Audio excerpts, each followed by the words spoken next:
qui est intéressant quand vous rentrez dans ces parcelles-là, c'est l'approche globale. Regardez, vous voyez des papillons, des insectes, voilà, il y en a dans tous les sens. Dès que vous faites de la fleur, vous faites de la biodiversité. C'est-à-dire tous nos apiculteurs se plaignent, il n'y a plus d'abeilles, les abeilles crèvent. Mais il faut savoir que quand vous analysez la disponibilité de la nourriture dans un système agricole, il n'y a pas à bouffer. Tandis que là, il y a énormément à bouffer qui arrive. Il y a de la nourriture qui vient partout. D'accord ? Donc, en fait, quand vous regardez bien, vous allez voir voler les insectes, les abeilles. Là-bas, il y en a une sur le tournesol, etc. Regardez bien, vous voyez, en fait, la biodiversité, elle vient avec le gîte et le couvert. Protéger la biodiversité, c'est une ineptie. Je la produis ou je la détruis. Hein, c'est aussi simple que ça. Donc là, je produis de la biodiversité. Dans le champ nu de tout à l'heure, je la détruis, parce que justement, je ne leur donne pas à manger. Et donc, pour les abeilles, c'est le principal problème. Avant tout le reste, c'est la nourriture. Alors après, quand vous regardez ce sol, vous avez les 3 couches du végétal qui sont respectées. C'est-à-dire, on a une couche de litière sur le sol, c'est du carbone, d'accord ? Et donc, ce carbone va nourrir des systèmes de champignons et de bactéries. Donc, le champignon qui dégrade les pailles, c'est ce qu'il y a de tout noir, c'est la fusariose, d'accord ? Donc c'est normal que ça existe. En fait, quand je regarde la paille comme ça, je me dis tout va bien parce que la fusariose est en train de démarrer la décomposition. La fusariose, c'est un champignon, c'est noir. D'accord ?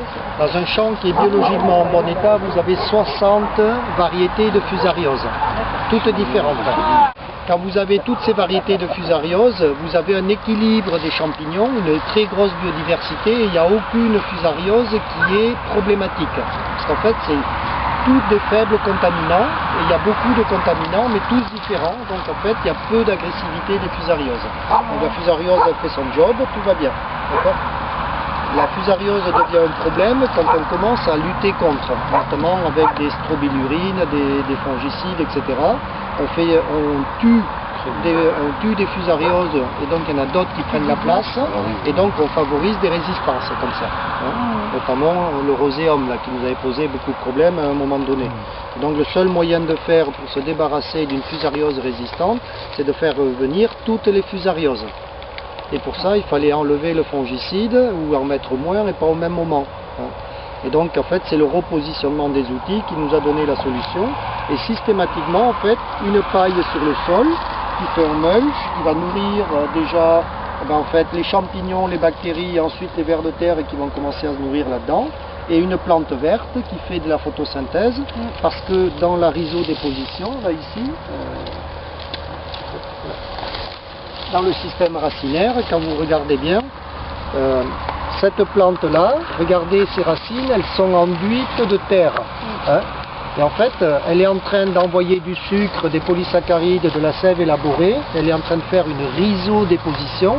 C'est 40% de toute la sève, elle va dans les racines pour nourrir les bactéries, pour qu'en échange les bactéries fassent le job pour nourrir les plantes, avec ça nourrit les champignons et tout.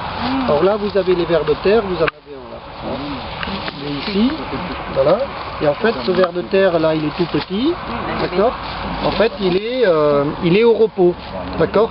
Il s'est mis en boule parce que le sol est arrivé quand même sec pour lui, d'accord ? Et ce qu'il y a d'intéressant, c'est que la plante, elle ne souffre pas de la sécheresse. Tu ne les vois pas en stress, ces plantes-là. Elles sont toutes à peu près correctement en place et elles sont en train de continuer à sécher le sol. Parce que plus il va être sec, plus en fait la racine elle va progresser dans le milieu. C'est-à-dire la plante elle va continuer à progresser et aller explorer les espaces. Et quand vous défaites cette terre, regardez, on est en surface où chez le collègue c'était tout sec, tout dur comme du béton. Mais ici la structure elle est toute grumeleuse. On a la même composition de terre. Oui, on a un petit peu moins d'argile. Il y a beaucoup moins d'argile. Voilà. Mais regardez la structure du sol, elle est super bien structurée. Et quand vous cassez les mottes, vous voyez tout de suite que vous voyez les racines dedans. Partout, vous voyez les radicelles en fait. D'accord ? Et ça vous montre que c'est vivant, en bon état. Et les racines blanches, elles explorent, elles passent partout. D'accord ? Donc ça, c'est C'est le premier regard. Le ver de terre, il va être au repos momentanément parce que pour lui, c'est un petit peu chaud et sec. En fait, si on a bien écouté Boucher, Marcel Boucher, spécialiste des vers de terre à Marciac, il nous a dit qu'un ver de terre, en fait, il n'avait qu'une obsession. Il est actif à une certaine température du sol, c'est-à-dire autour de 14-15 degrés. Hein, et il va faire en sorte de climatiser son système le plus possible tout le temps. Donc pour climatiser une maison, je fais quoi? Je la ferme, enfin je l'isole. Oui, je l'isole, donc je l'aère et je garde la fraîcheur dedans.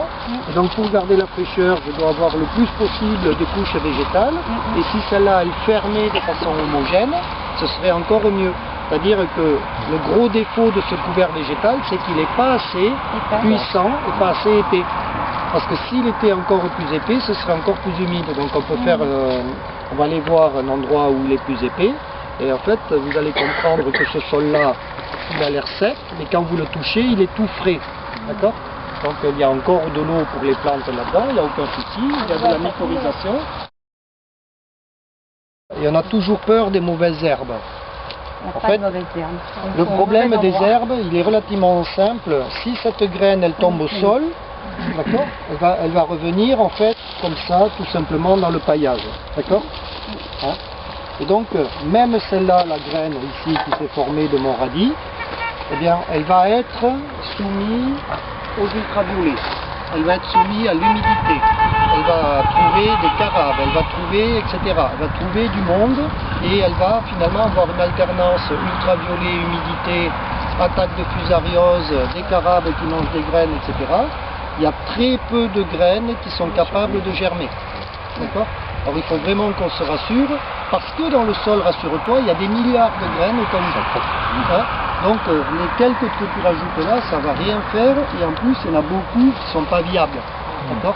Et ces graines-là, elles seraient d'autant moins viables que ta plante serait en plein boom, d'accord, en pleine biomasse, parce qu'elles auraient pris du retard. Si la plante fait une graine, c'est parce qu'elle a été un petit peu stressée, et notamment sur la manque de nourriture. Ici, il y a un défaut d'azote. D'accord? Il manque de l'azote. Hein, pour mettre ça, en fait, c'est les doublures qui te le disent. Là où le pulvé passe deux fois, regarde les touffes en bout de rampe, là. Hein, il y a beaucoup plus de végétal. Et donc, ton radis, en fait, il a stressé, donc il essaye de faire une graine à tout prix. Et puis maintenant, je ne dois pas avoir peur, Si jamais ça arrive à maturité, et que ça peut pousser, ça ne peut que pousser dans le rythme biologique où tu l'as programmé. Quand est-ce que tu as semé ça? Le 16 juillet. Donc voilà, avant le 16 juillet, ça t'emmerde pas. D'accord? C'est super. On s'en fout, c'est pas grave. Parce que justement, elles ça vivent avec la mémoire de leur rythme. Oui, elles prennent leur rythme biologique. Donc la graine du printemps au printemps, la graine de l'été en été, la graine de l'automne en automne, et ainsi de suite. Elles vivent avec leur mémoire biologique, elles ont des mémoires à 2-3 ans. D'accord?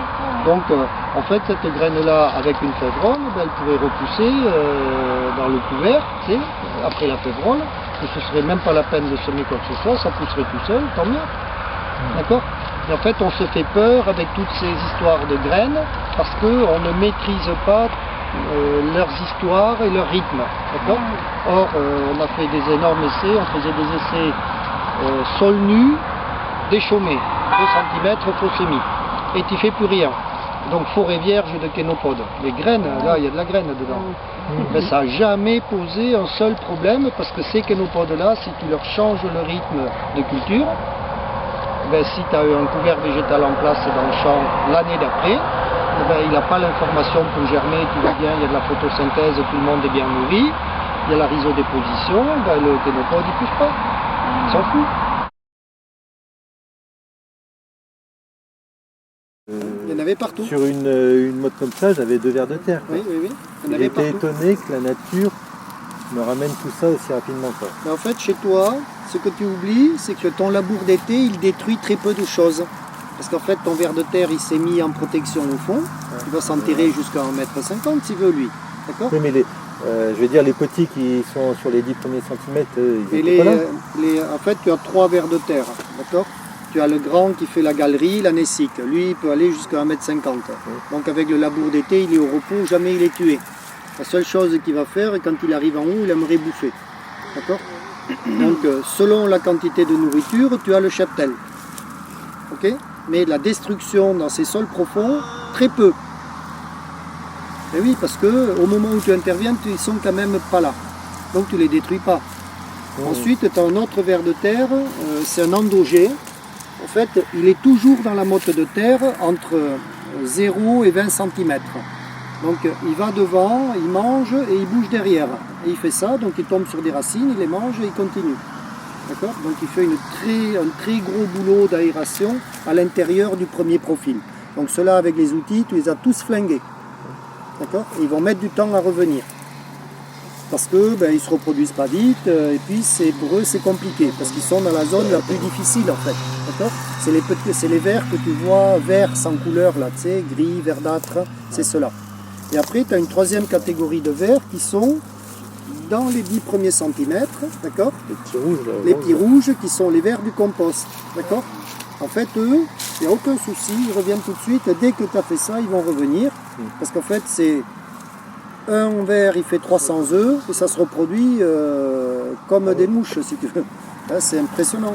Et donc, si tu leur mets la maison en bon état, tous ils meurent pas en même temps, d'accord? Donc, ils se remettent très très vite en place. Dès qu'il y a de la nourriture et que la maison est remise en bon état, ils reviennent, d'accord?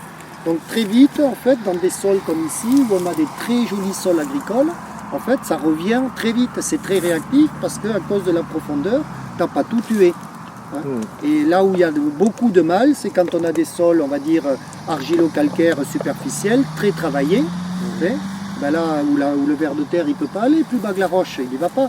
Donc en fait, on détruit beaucoup. Les sols superficiels, on les a beaucoup détruits en fait.